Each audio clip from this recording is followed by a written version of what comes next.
Jim Barnett here at Maples Pavilion with new assistant coach in charge of player development, Kris Weems. And well, first of all, welcome to the organization. Thanks, Phil. I'm so looking forward to the opportunity, and obviously working with basketball players at the highest level has been a dream of mine. How did this come about? Had you been talking to the Warriors for some time, or did it come as a surprise to you? Well, the short story is I've been knowing Joe Lacob for a long time. He obviously followed me here when I was at Stanford, and then I coached two of his sons, Kirk, who's working in the organization now, Yes. and Kent just graduated, and he's going to WashU next year. So having that personal connection, I'm sure, got the ball rolling, and then also knowing that I have experience in not only the player development side, but coaching my own team and being around basketball feels like a good fit. Did the call come from Joe Lacob? Did it come from Larry Riley? Did it come from Mark Jackson himself? Well, I got a call from Kirk, actually, Lacob, and he said that Mark wants to interview you. And I said, well, that's a blessing. I'll take that. Sure. And so going over there, I had no preconceived notions about what was going to happen. I just wanted the opportunity to talk with Mark Jackson and, of course, wish him the best.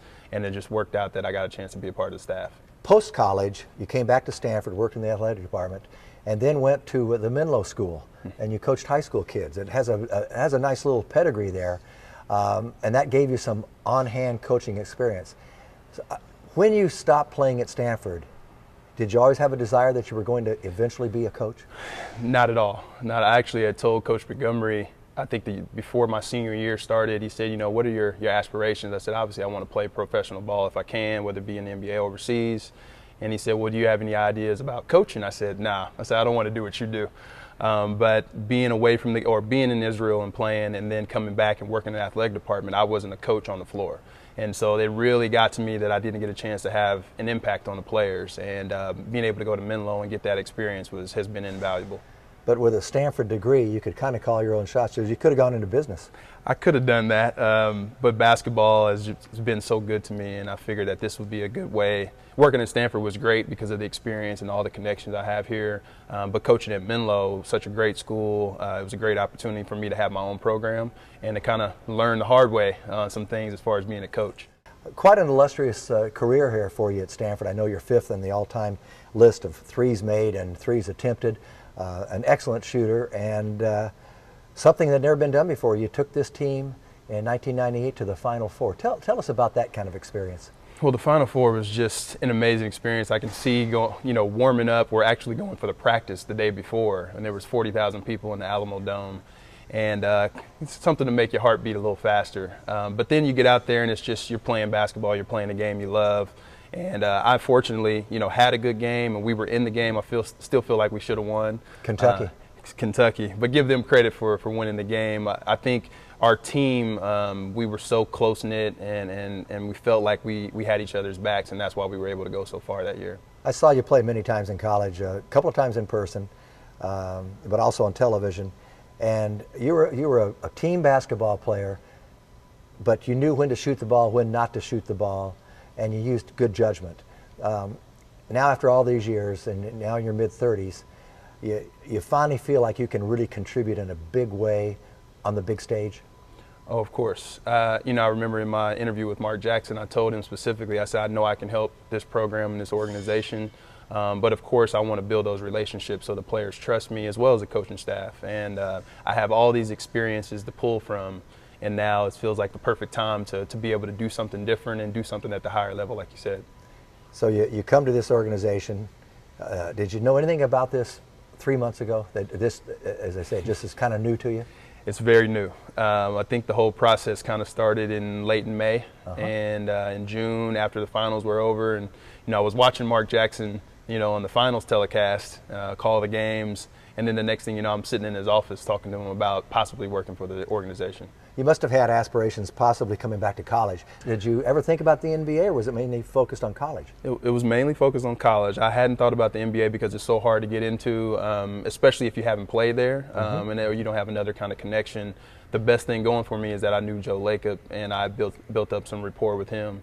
And so having the opportunity now just to get in front of Mark Jackson, to get in front of Bob Myers and Travis Schlenk, it's been something that was really special to me. And even if I didn't get this opportunity, I would have felt like that would have been a good experience either way.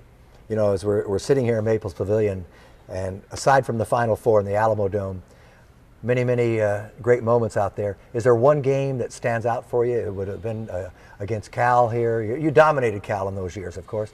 But this is a fabulous arena for basketball. That floor gives, and you can really feel it. And the people, when they get going, you probably jump about 6 or 8 inches higher out here. It always helped me get with my jump shot. Being a 6'2" shooting guard, you need a little bit more lift to get over those bigger wings in the Pac-10. Great floor. My favorite game, and it still just rings a true bell, is the Arizona game, my senior year. Obviously, senior night, you want to win, you want to go out on a high note. But the way the camaraderie had built up, with Arthur Lee, Pete Sauer, Tim Young, Mark Seaton, and myself, we just felt like we weren't going to be beat that night. And of course, you have your parents watching you, and yes. you want to go out on a high note. But we played really good basketball against a really good team. Mike Montgomery recruited you. You played for him for 4 years. What kind of influence did Mike have on you on the basketball floor and now in your future endeavors in coaching? Well, I think the most important thing he taught me was obviously the teamwork aspect is very important to all of his programs. That's the reason why we've won at Stanford, and of course he's continued that at Cal. But being prepared, the more work you do ahead of time, the better off you're going to be in those tough situations when you need to rely on the expertise that you have or the experience you've built up. So being prepared has been the most important thing that I've taken from him, and I try to use that with my Menlo teams. It was something to be said for knowing what the other team's going to do and having an answer for it. And so I'm hoping that I can bring a little bit of that to the Warriors organization. The NBA has great athletes, but sometimes they're not very fundamentally sound. And I know you were a very fundamental player, and I know at Stanford you had a system, and Mike Montgomery insists on that.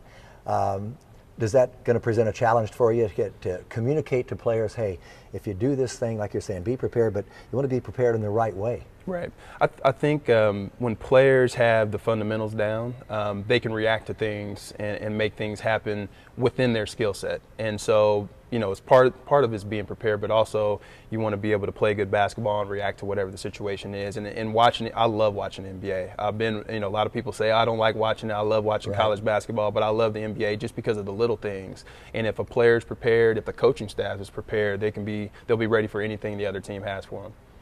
Finally, I wanted to ask you about Mike Montgomery. It seems strange, you playing for him here at Stanford, and he was here for 18 years, and all of a sudden now he's coaching the rival Cal Bears. Yeah, it was a little weird seeing him when he got announced, having the blue jacket, the yellow tie. But then I went to Menlo and actually wore the same colors after wearing cardinal and white for a long time. I'm really happy for Coach Montgomery. I respect him tremendously as a coach. I thought he did a whole lot for me as a player, giving me the opportunity to come here and believing in me. And so I take a lot of the things that he's taught me and try to put them out on the floor with anybody I work with. Well, I know I speak for the entire organization, and particularly Mark Jackson, his coaching staff, and Joe Lacob and Kirk Lacob. Everyone is happy to have you on board as a Golden State Warrior. Looking forward to it. Okay. Thanks for joining us on Warriors.com. That's Kris Weems. I'm Jim Barnett. We'll see you next time.